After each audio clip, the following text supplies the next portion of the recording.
What's up, y'all? Good morning. Keith London coming to you guys with another little quick video. What I'm gonna try to do is I'm gonna try to explain what I talked about in some of my podcasts about breeding and the theory of breeding. So I'm gonna explain. I'm gonna explain to you. I'm gonna show some birds. I'm gonna explain to you my thought process and how I go about breeding. What I've learned is we have to adapt. We have to adapt to what's going on around us, which is the BOPs are increasing, right? So, as you all know, I was one of the 7 here in Los Angeles that got arrested for that and got fined for that, for killing. So what I did was I tried to figure out a way to maintain my family and move it forward without having to lose so many birds to falcon or hawks, whatever it is. But I still lose a lot. But I still maintain some of those good quality birds.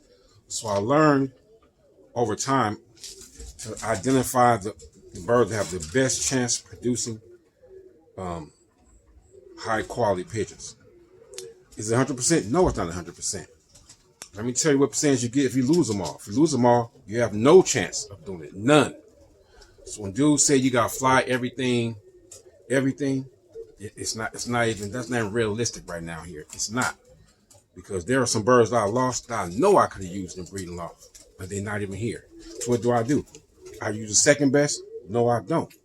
After I learned to identify those birds that could possibly or had the potential to give me what I really want, I'll take them birds, put them to the side. Let them mature out, try them in the breeding loft. If they don't work, they just don't work. But when they don't work, for me, it means they're not giving me what I wanted. Not that they didn't give me good birds, they didn't give me what I wanted or what I needed to move forward. Say I bring in a cockbird and I'm expecting him to give me a little more velocity, kidding, and I need his birds to work. But say he gave me the velocity and the kidding, but he didn't give me the birds that work. So I'm saying, damn. So I try him on the other hand, the same thing. So he's not what I needed.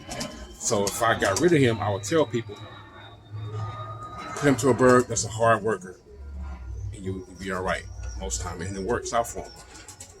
So, and I try to identify those birds by their parents, their grandparents, and their siblings. You got to consider all those birds into the factor. You have to.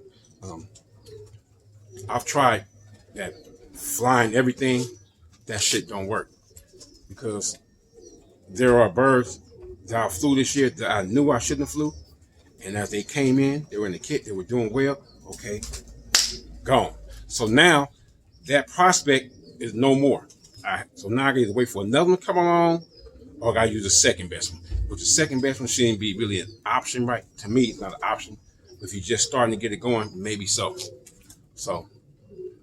And it's not fair that some people tell guys to fly everything because in some areas, because it's not fair to tell them that because there's no way they're gonna keep the best birds. There's no way. So unless you guys have flown here, you will know. Right now, I got 2 new falcons that just moved in. One with feathers missing right, and another one. Just a prolific hunter, but it got a system. They both hunt different. One chases the birds up, hits the birds, chase birds all the way down. If you miss, he goes back up under the kit. Make sure they don't come down. He get up with him, chase another bird back down. If you miss, guess what? He finds the kit, go under him, circle up under him, go out a little bit, come chase. He keep doing it until he get a bird, or all the birds make it down somehow. So that's one. And the other new one is when it dives down the birds from the top. And it's 2 different falcons. So the birds now are kind of mixed up. Do they go up or do they hurt and come down? So you know what I'm saying? So they kind of confuse them a little bit. So with that being said, that's 2 new ones. That's not the regular ones. I have the regular ones that come from the west, which is by SoFi Stadium, which is like driving is about 3 to 5 minutes. I don't even think it's 5 minutes away, maybe 3 minutes away. And flying within seconds, a minute tops from there to here. So, and that one don't come all the time no more, but they come. So I know the threats, and I got one that comes from the northeast. So I got them coming from all directions, and a pair that come from the northwest, but they don't come all the time. When they come, they both get two. So you got to be a little smart. So now when I get them pairs that are real good, they've been giving me good high percentages all year. At the end of the year, I'm gonna say, I'm gonna take my chances and pick me a cock and a hen, or a cock or a hen, at least one off that pair, and put it to the side. So what I try to do is stay in the boundaries of my phenotype with the birds that I've set. I try to stay within those boundaries as far as type. I don't want a strong expression no more. I did that part already. That's done. I look for a mild, and I look for, if I get recessive birds, I want to have what's Speedy Boykins have a term here. I would say lightly loaded. Like they're real dense, but they're not heavy. Like balsa wood, as you would say, but I feel like one piece. So those are some phenotypical traits I look for when I'm selecting the birds for stock for my family. But I have to see siblings, know their parents' fly record, and stuff like that for me to consider them. Now, some birds I have some cocks just kick it on every bird, but sometimes it might be a little deep, a little short, and I got to figure out how they did on a particular hen. So I'm gonna give you guys some ideas on what I did to build the birds. It's gonna be a little harder than I thought because some of the original birds are not here. But I can tell you my thought process. I'm gonna pull out some birds, some of the main cock birds from the top, and then I'm gonna pull out some hens that I put with the cocks. I can tell you why I'm putting them together to give you an idea. Just a minute.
Okay.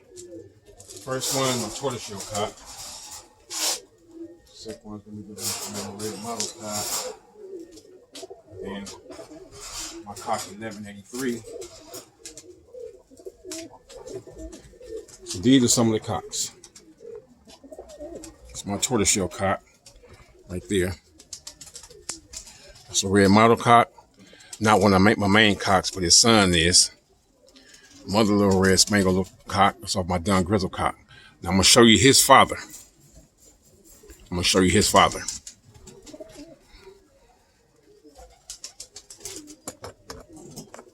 we put that like that. That's good.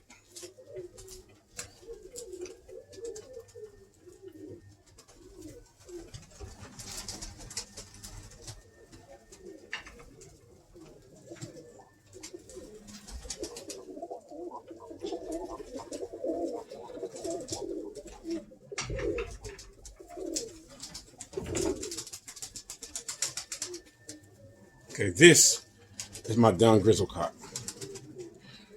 A really good producer, probably one of the top ones. Smooth roller. The people say he's a smooth, effortless roller. Hard worker. He flew in the kit in Hacienda Heights. So that's where he flew. He flew out there. It's off one of my white heat cocks, 1150, which is off sugar. It's gonna come down from the white heat stuff, right?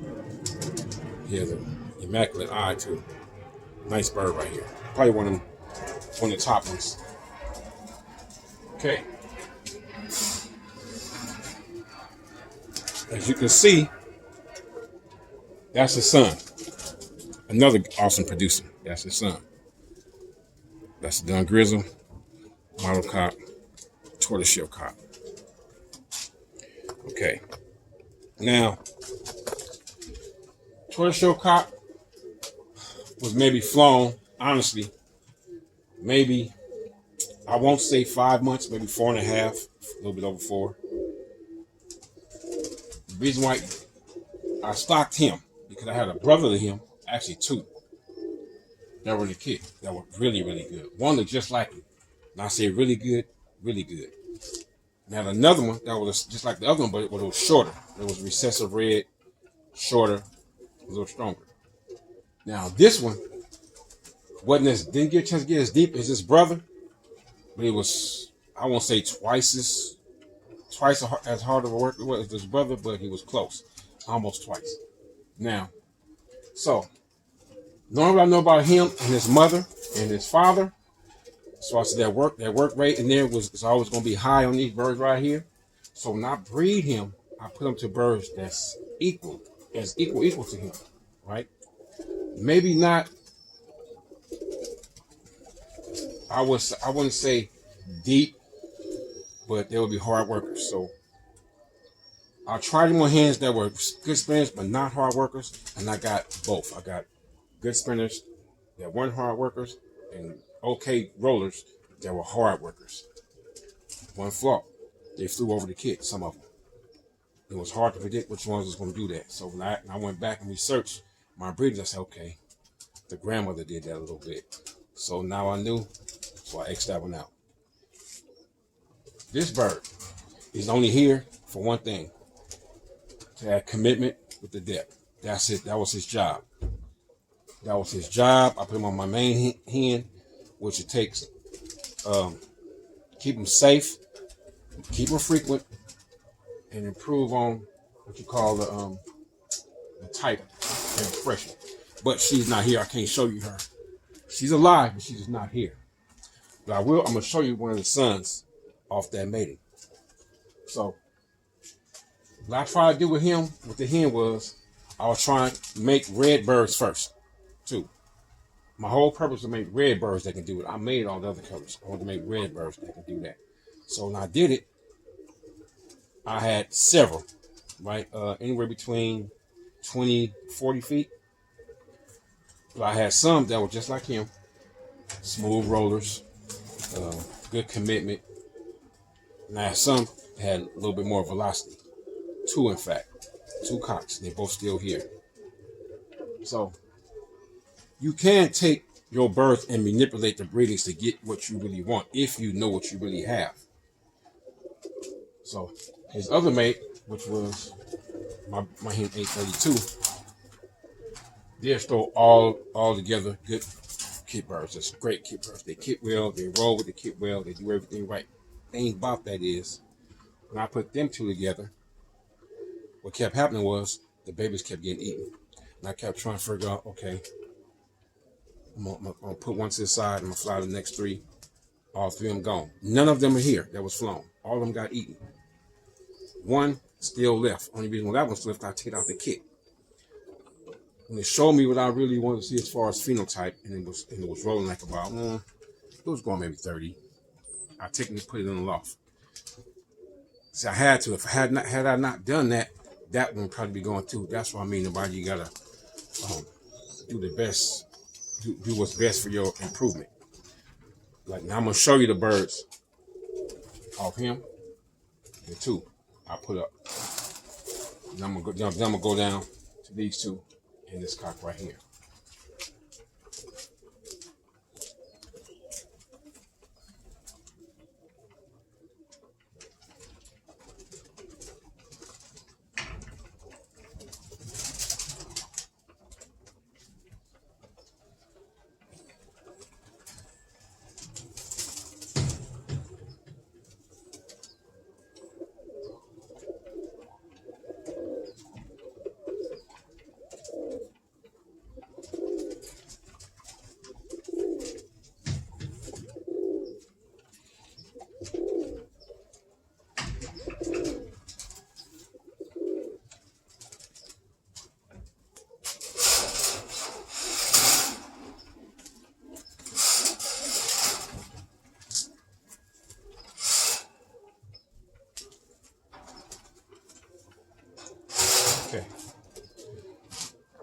These three birds are all off this cock. Him right here, a red pepperhead cock. This is his full sister. As a matter of fact, she got two of the best birds in my kit right now. And this is the one from this year that I took out the kit. Now, had I not stopped flying those birds, they would not be here. They'll probably be gone. That's why I took them to the side. Cock, hen, and hen. I have a cock made like this too, but he's young. He's one of the younger ones. So these birds are off him. I was trying to show their mother, so you understand how they came about. Tighter feather, well, she still come over, he's not. Tighter feather, a little strong, lot of strength. They're solid too, real solid. So you understand how they can be. This what I would call what most people say, oh, that's a fast spinner. And he is fast. His pattern is more like wing position, more like this. Besides wing position is. I prefer it to be like this, but it's like this. The hen, hers was just straight up and down H pattern, but she was on like 15, 20 feet. He's about 30. This one only got to be about 20 before I took it out. I took it out like a month ago. Real nice little bird. I think she would have been about 30, 40. But she's different. She's off the other side of the family, which is still the family, but it's made a little different. So understand, these birds probably wouldn't even be here had I flown them. So I took this bird, put it to the right hand to get these. And these is throwing some of the best. This sheep's throwing, she got two of the best birds in the kit right now.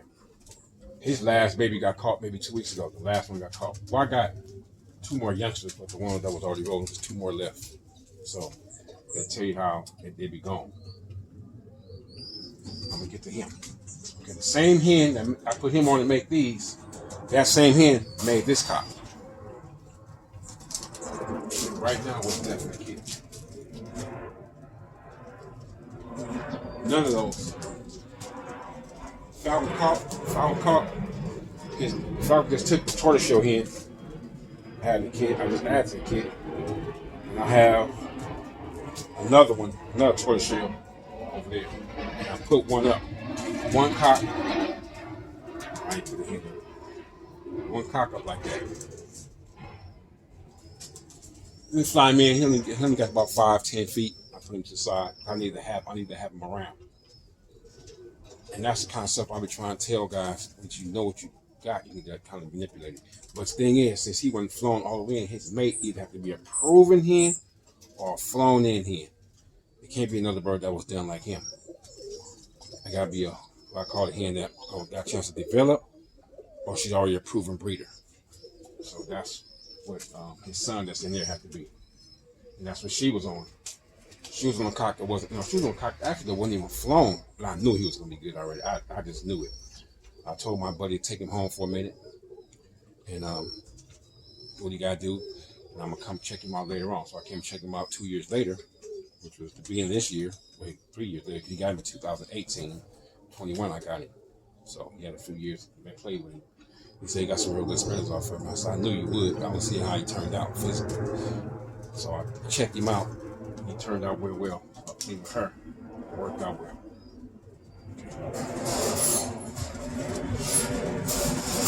And this would be my last year breeding off this cock. This is the straight Johnny Smith blood bred by David Lopez. For those who know who David F. Lopez is. This is the 51 cock.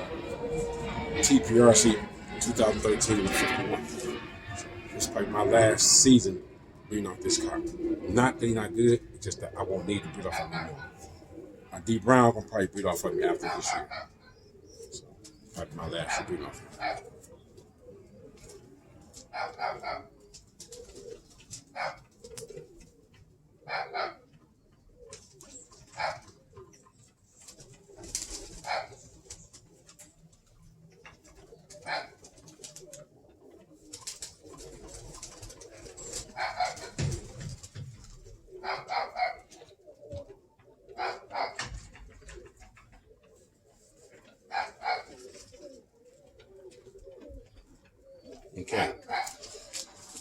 It's another cock. This cock I was just talking about that my buddy had when I got back. When I seen him as a baby, I knew he would be well, so I just take him out the kid box. Take in mind, in 2018, I didn't fly a single pigeon. I bred birds, but I didn't fly not one pigeon. I bred 2 rounds and gave all the birds away to my club members, my now club members. It wasn't a club then, my now club members. They came and picked through all the birds. This is one of the birds I didn't sell or let them get. I just kept for myself. I just told somebody to hold it. This is the cock I put on her. Nice cock. Type is right. Expression. Real nice cock bird right here. They made a good pair, but that was a pair. Right there. That was a pair. 2 of the best birds and kids off them. They will be going back down again next year. At the end of next year, if I get one or have one that's phenotypically right or just was a good performer, like 1 or 2 in there, if they're around next year, I will keep one for sure. They both hens. And I have 2 more young ones in there, a cock and a hen. They gotta fly. They want to fly too. They're gonna have to be rough for them, but they gotta fly. Cause I don't need too many birds in the loft right now. I'm actually trying to get rid of birds so I can thin down the loft, especially hens. So the type is right, expression right, strength, got powerful chest. She's nice. She's not finished molting yet. She's almost there. See, she's not quite finished yet. She's almost there. But this pair will be going back down again. What I noticed about this pair is that blood.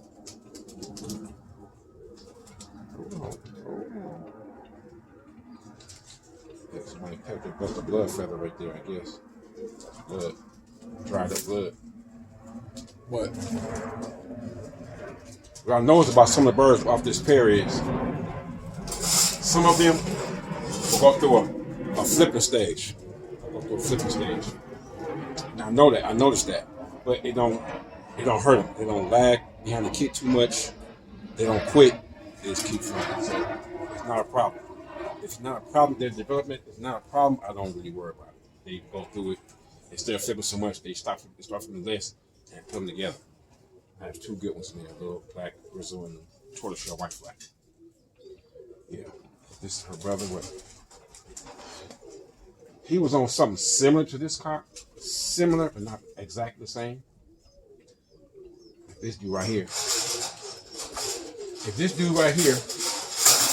dude was in really good shape and finished molting, I will take him to the show that's coming up this weekend. This one, which will be on October 10th at G Wheelhouse. I will take him. I'm thinking about taking this one though, because he's pretty much done with the molt. You see, bird's expression, mild, not too strong, not weak at all. He got a nice, powerful chest, nice back, nice, good kill pitch. I mean, that tail is like one feather. I mean, he's straight. Really nice. It's a real nice cocktail. And he throws some nice spin. I just can't keep him. Okay, let's go to his brother. Look at my tortoiseshell cock. This is off one of Platinum Sons. This is just a prolific producer. This dude just throws them. He throws the kind of bird you need in a kit. And these 2 are half brothers. They got the same mother, but different fathers. He throws them. So this is Mighty Joe's daddy. He's real. Okay, that's one side of the family. Now her. She was off that same little Spaniel model cock. She's off that. Little tortoiseshell hen. Nice bird. Real good. I always call her. Whoa, big old Cooper on him. Get away, guys. Big old Cooper too.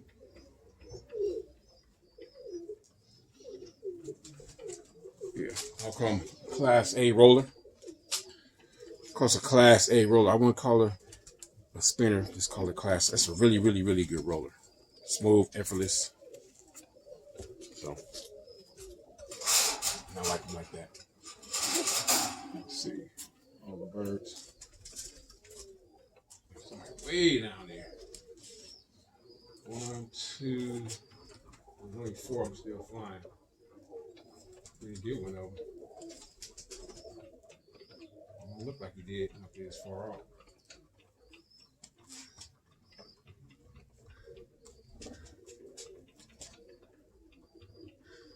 Come back over here. Sorry. I was trying to see if the Cooper caught one of them little birds I had, 4 birds I had flying. He was on too. We got 1 over here, 1 way over there, and 2 right here, so it's all 4 of them. Anyway, let me get back to this. Oh, I just finished up on her. So the stuff that's responsible for these birds being so consistent right now is our stuff I call the big head red check stuff, which is really a bird that was bred off of Bull-Eye Spangled Darter and the 367, the Johnny Smith 367. The one that's 3/4 1080, 1/4 grapefruit. That blue check cock. Efren Lopez put him on one of my hands, and I got the cock. It's called the big head red check. And I made a few, so. And these are down on him. Well, he go back to that, and this go back to that. Not these. I take these to that stuff. Give me some good percentages. That's this. Now, watch this.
Okay, this hen right here, the ash red like down white flight, she's actually the same thing as this cock right here, before brother and sister.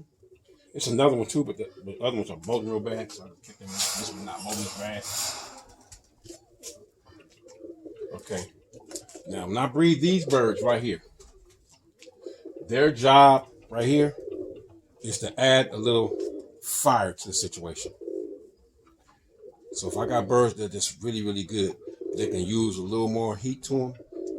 Now, I mean heat, I don't mean depth. I mean birds that's, I know for a fact, they're not going to be flat.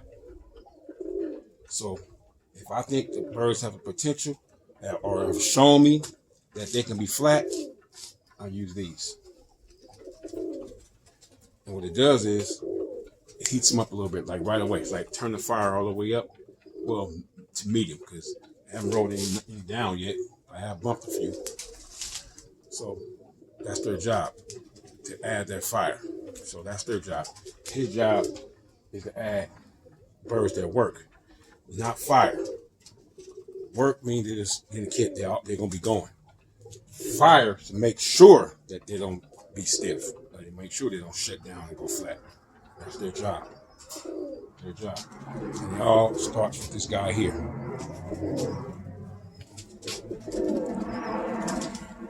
So, and he's off for 1150, and the hen Efren raised 1006 will go back to the cock that's familiar with the Giant Smith birds, 912.